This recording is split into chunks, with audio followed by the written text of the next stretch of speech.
Hi, my name is Lexi. Welcome back to my channel. Today I want to talk about growing confidence in yourself and letting go of shame in your weight loss journey.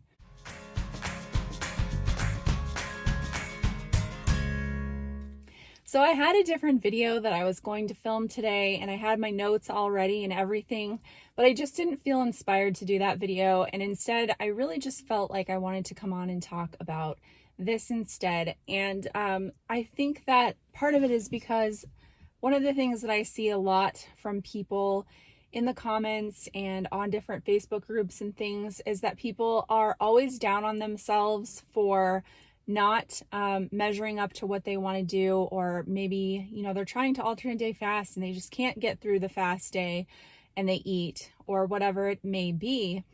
And they just don't feel that confidence in themselves. And so I would just want to talk about it today because I feel like that's a really important part of getting over the hump and being able to create a healthy lifestyle, a fasting lifestyle, whatever your goals are, healthy eating, exercise, anything that, you set out for yourself and you just feel like you can't do it. And I think that this comes from a lot of different places.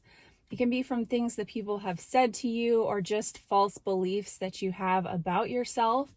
I think a big part of it can be just failed weight loss attempts in the past. And what I want to say about that is just that the one thing you should probably realize is that in those other, diets or whatever weight loss scheme you've tried in the past, it's not necessarily that you failed the diet, but maybe the diet failed you. Maybe it wasn't right for you. Maybe it just wasn't healthy. Maybe it wasn't realistic, And so if you're trying to do something that is unrealistic and unhealthy for you, then if it doesn't work out, that's not your fault. That's just your body's natural way of leading you away from something that doesn't work for you. And that can be true too with fasting protocols. So don't get me wrong. I don't think that there is any one right way to fast for every person. Some people need more, some need less. And everybody needs different foods within their eating windows. And so it's possible that you just haven't found the right thing for you yet. But I think that still, no matter what, building that confidence is extremely helpful and necessary. And I believe that the root of the lack of confidence comes from shame, because you feel ashamed that something didn't work out in the past, or maybe somebody bullied you or said really condescending, hurtful things. And those are the messages that play in your mind over and over instead of the truth, which is that you are a person of value. Personally, I believe that you are a child of God and you have infinite worth and potential to do whatever you are put on this earth to do. And so I think that fostering that belief is essential. One author that I really love and who does a lot of work on this is Brene Brown, and this is one of her books. It's called The Gifts of Imperfection. I love this book. I keep it on my nightstand and I just read a page every now and then. It's not really a book that you have to read cover to cover, even in sequence. You can kind of just pick little things out of it. But I wanted to read a little part from here. Part of shame and feeling shame is that you may have this perfectionism tendency to where you feel like you have to do everything perfectly or not do it at all, or the pressure to be perfect keeps you from even trying in the first place. And so I wanted to read this little excerpt from this book right here. She says, "Like most women, I struggle with body image, self-confidence, and the always complicated relationship between food and emotions. Here's the difference between perfectionism, diets, and healthy goals. Perfectionism self-talk. Ugh, nothing fits. I'm fat and ugly. I'm ashamed of how I look. I need to be different than I am right now to be worthy of love and belonging. Now, healthy striving self-talk says, I want this for me. I want to feel better and to be healthier. The scale doesn't dictate if I'm loved and accepted. If I believe that I'm worthy of love and respect now, I will invite courage, compassion, and connection into my life. I want to figure this out for me. I can do this. And now this book is not, it's not a weight loss book. It's not at all. It just talks a lot about overcoming perfectionism, overcoming those shameful feelings that we feel. And it's normal. Like, we all feel it, and we're all going to feel it as a part of just our natural condition in this world that we live in. We compare ourselves to others. We see things on social media. There's just always going to be that comparison. However, if you work to build that really positive core within yourself of, I am worthy, I love myself, then that is what will allow you to crawl out of those moments, to see them for what they are. It really is so much about seeing something for what it is, recognizing it, and then overcoming it. It doesn't mean that it's not going to come up and that there's not going to be hard days where you feel this way, but the message that you need to tell yourself is that I can do this. I can figure this out. I want to be happy. I want to feel good. I want to be healthy, for those reasons, not because you want to, look better than everyone else, or you want to show off and you want to, put other people down or prove them wrong. It's not about that. It's about doing something for yourself so that you can then be the person that you need to be to truly give of yourself to others. I do believe that you can't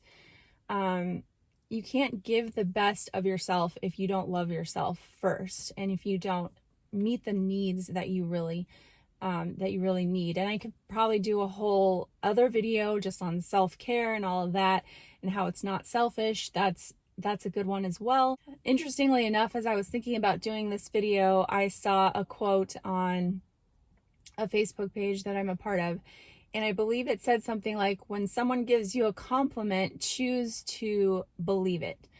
And this is something that I have struggled with in my life. I'm not very good at taking compliments. And, I don't know. It's just that whole shame and lack of self-confidence type thing, but I'll just dismiss it and say, oh, no,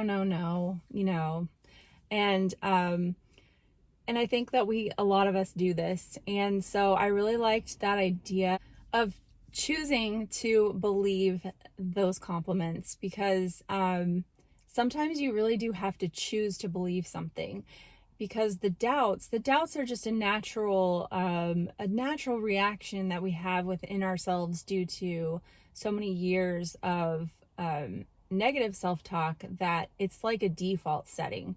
And you sort of have to override the switch, so to speak, sometimes, and say, thank you. Like, I really appreciate that. And then think about it and believe that about yourself.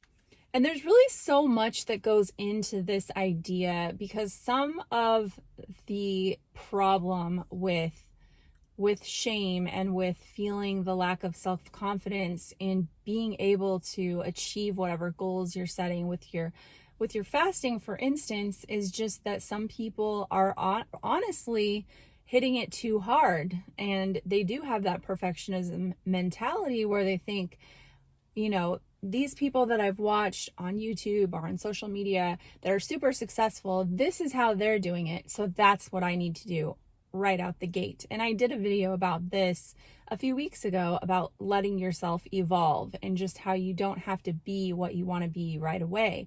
We are a work in progress forever and always. So for those who do struggle with this self-confidence thing and with believing in yourself, it's even more important to start slow, because fasting really is not like any other diet that you've done. It's not a diet. It's a way of a pattern of eating, and your body has to adjust to it. And the thing that people just don't realize is that if you jump in too fast, it can throw so many things off with your body's rhythm that your body will try to course correct and make you hungrier and make you, want to eat more and all of that. And so you just have to work with it. You have to give it time, because you have the rest of your life to figure this out. I mean, even if you have to think of it as you have a year, like give yourself a full year to learn how to fast and to kind of evolve in your fasting journey.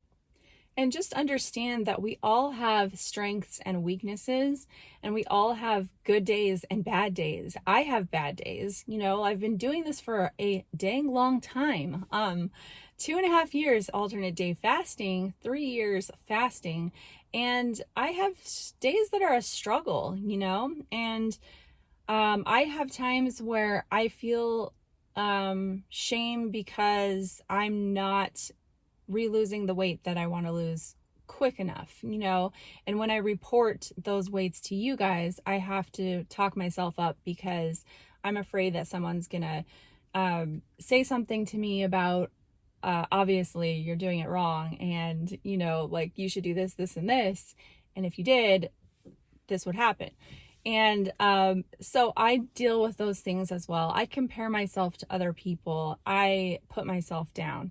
I do these things still, but I can recognize them as lies. And I can also come back from those feelings and thoughts and work through them. And I think that journaling is really, really crucial, especially if you're in the first weeks of fasting. Oh my goodness, like that is a time that you're going to have to work through some emotions big time, because a lot of us have used eating as a coping mechanism for stress and other negative emotions. And when you don't have that option anymore, it forces you to really look within yourself and figure out where those feelings are coming from and try to deal with them.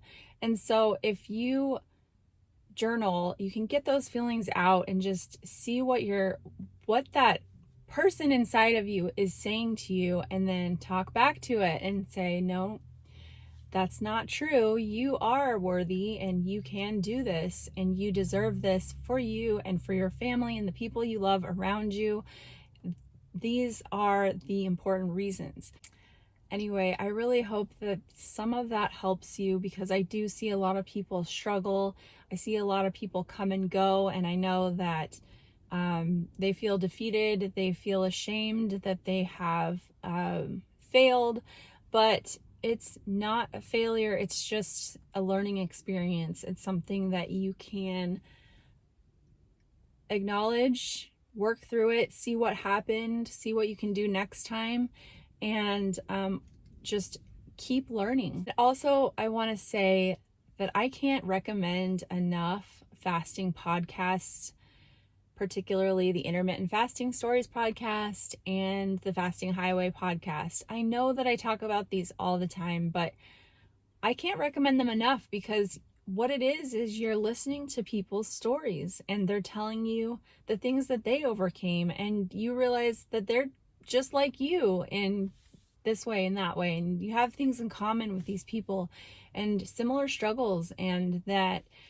despite the fact that they had these struggles, they were able to make a lifestyle out of this and make it work and adjust and be flexible. And I think that's so important. I just cannot recommend those podcasts enough, honestly. So I will link below the podcasts, and I will also link below this book if you'd like to look at it, The Gifts of Imperfection by Brené Brown. And I really do want each and every one of you to know that you are worthy, and that you have the potential to be healthy and happy, and to find out what that is that gets you to that point. And so I just want to encourage you, and I hope you're all doing well. Thank you for watching. I'll see you next week. Bye-bye.